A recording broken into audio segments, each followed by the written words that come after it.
Well, originally, Prince Harry had wanted to bring his wife, Meghan, the Duchess of Sussex, and their two children, Archie and Lilibet, to the UK for a visit. So, this week is all about celebrating 1 year to go to the Invictus Games. That will take place in Birmingham in 2027. So, there's some events leading up to that are taking place in Birmingham over the course of this week. And of course, Prince Harry is still associated with some charities here in the UK, the Well Child charity, Tommy's Little Soldiers as well. And there was supposed to be some other charity visits on the cards that Prince Harry wanted to do alongside Meghan, the Duchess of Sussex. Now, because of those security concerns, that's not going to happen. Instead, we're going to have Prince Harry arriving into the UK this evening, and he will undertake those visits in London by himself. So any visits to any London charities and London events he will do by himself. Now, what we don't know is if perhaps we have Meghan, the Duchess of Sussex, and the children coming to the UK and perhaps staying at a royal property or somewhere outside of London. We know this morning that Buckingham Palace have said that Prince Harry won't be staying at the palace. An invitation was extended to Prince Harry, but he didn't accept it in time. And also there's some murmurings around the case with the Mail newspaper, which we're going to have a judgment on tomorrow on Tuesday. They thought that there might be some uncomfortability on behalf of the palace if Prince Harry staying in Buckingham Palace while that judgment comes out. Now, I don't know why there would be some uncomfortability, because this is a judge who's doing his job as the King's Counsel and delivering a fair judgment. So why should Buckingham Palace be uncomfortable about that? But it seems that they are. So the security concerns mean that we're seeing Prince Harry in London by himself, without Meghan, the Duchess of Sussex, and without Archie and Lilibet. We perhaps might see them in another part of the United Kingdom, but we don't know that yet. I think when it comes to Prince Harry bringing Archie and Lilibet to the UK, and Meghan, the Duchess of Sussex also, was about the family being able to have some time possibly with the King. You know, the King hasn't seen his grandchildren in person for a number of years, and they haven't been here since 2022, since the Queen's Platinum Jubilee, and Harry and Meghan haven't been together in the United Kingdom since the funeral of Queen Elizabeth II in September 2022. So I think Prince Harry really wanted his children to be able to spend time with their grandfather. I think if we see Prince Harry visiting King Charles III, as he has done in the past when he's been in the United Kingdom, yes, I guess this would signal that there is warmer relations between the King and his son. But I think what's happened over the past sort of 10 days or so, with all this talk about Prince Harry's security, we know that he's definitely disappointed that we are where we are now, that he is at the point where the security isn't adequate enough, or hasn't been reviewed since 2019, so he can bring his wife and his children to the country. And definitely the King could have intervened in that. Yes, Harry is no longer a working royal, but he still remains the son of King Charles III. If you have ex-prime ministers who are looked after by Ravik, why shouldn't you have someone who is still the son of King Charles III, whether you're working royal or not, being given adequate protection? No review of that protection has been done since 2019.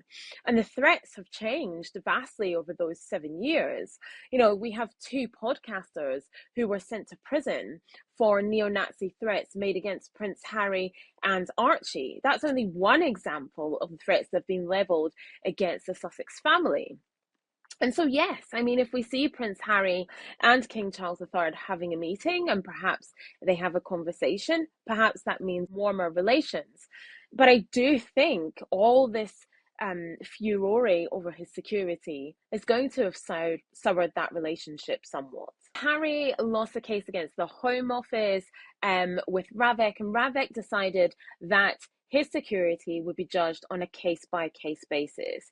So Harry had wanted to pay for security, the level of security that Ravik provide, which essentially would be Metropolitan Police officers, to look after himself, his wife and his family when he's in the UK. Ravik have said, no, we are a taxpayer-funded body, essentially we are not guns for hire, and so we cannot be paid for privately by any private citizen to protect them. Ravek said they would decide on his security on a case-by-case basis, but no review of the security has been done since 2019.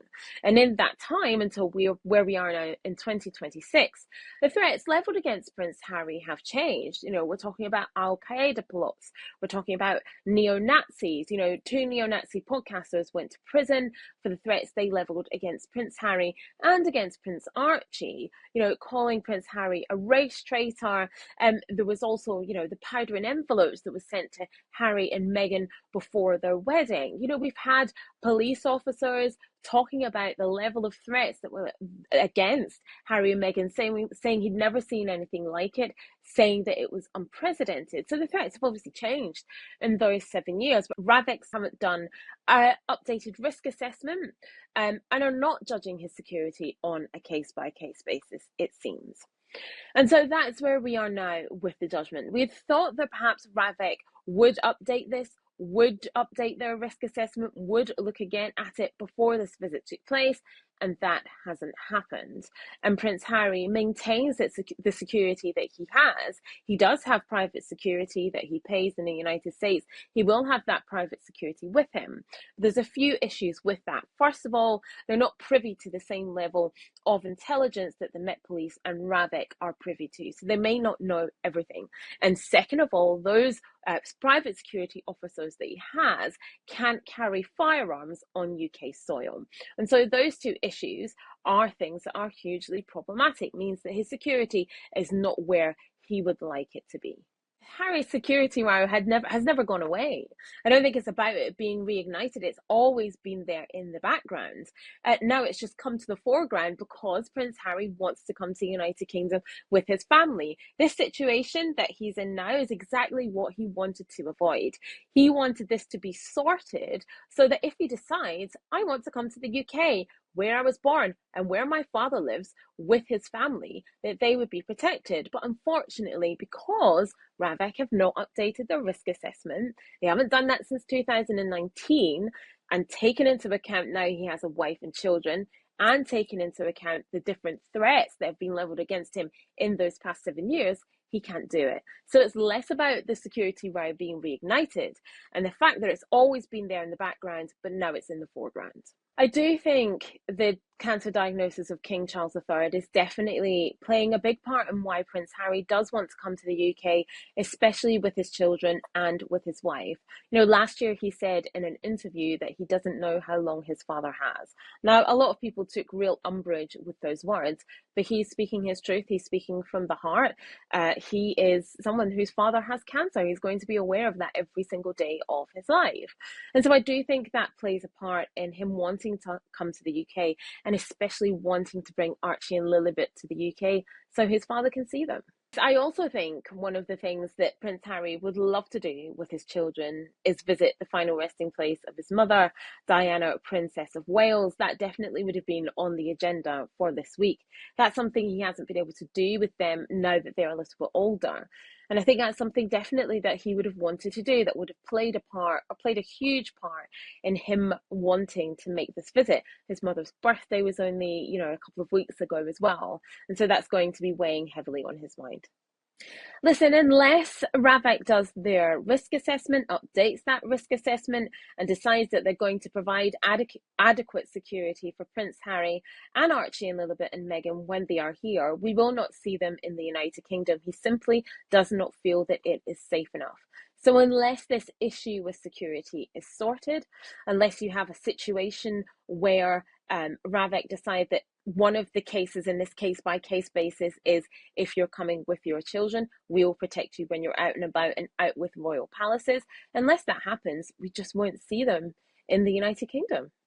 I think at where we are right now, where this visit is at the moment, there's no way we will see Prince William or Prince Harry having any type of reunion, reconciliation, whatever you want to call it. It's not going to happen on this particular visit. I do think it will happen eventually, but just not yet. I think there's so much water under the bridge when it comes to the two of them. So much has happened on both sides. I just think at the moment they are not at a place where they are communicating effectively, where they are in touch, if at all. I think so much has happened between the two of them. So much has happened on both sides. So much water is under the bridge with the two of them. They need to really sit down, maybe with a third party, have someone knock their heads together and be able to actually have a conversation, not talk through other people. At the moment, they are just not there yet in any way, shape, or form. It's just too soon for them. I think it will happen, but it won't happen on this visit.